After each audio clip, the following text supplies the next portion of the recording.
Hi everyone, welcome back to another new blog. তো আজকে দেখছো আমরা আবার যাচ্ছি হচ্ছে মায়াপুরে। আর আজকে গুড ফ্রাইডে ছুটিটা ছিল, সেই সময় আমরা মায়াপুর যাচ্ছি। আজকে ট্রেনে যাব আমরা মায়াপুর, আর এখান থেকে টিকিট কাউন্টার থেকে টিকিট কেটে সোজা ওপার যাব।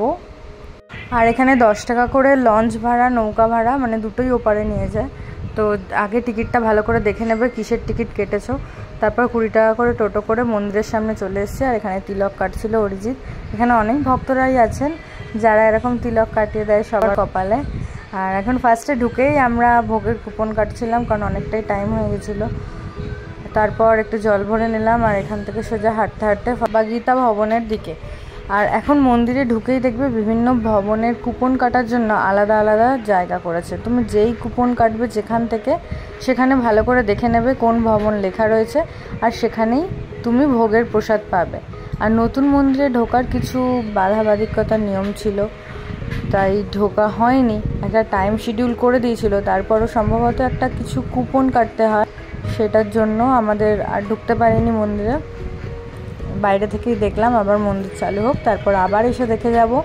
এতক্ষণ আমরা মন্দিরের দিকটা অনেকটাই হেঁটে দেখছিলাম, কারণ খুব একটা আজকে রোদের তেজ ছিল না, খুব সুন্দর ওয়েদার ছিল, তাই জন্য হেঁটে দেখা সম্ভব ছিল।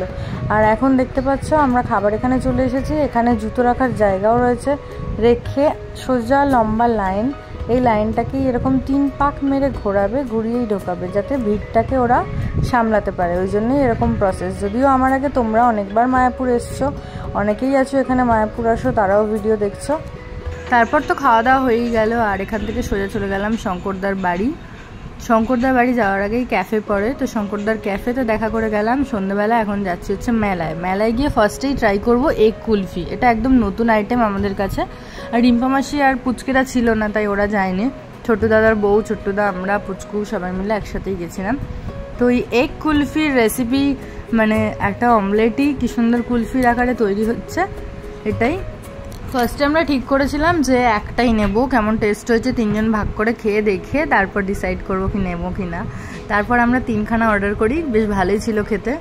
এখান থেকে এগ কুলফি খাওয়ার পর কিছু জিলিপি নিলাম, আর এখান থেকে সোজা চলে গেলাম দিদাবাড়ি গিয়ে খাওয়া দাওয়া করে আবার পরের দিন সকালেই ট্রেন।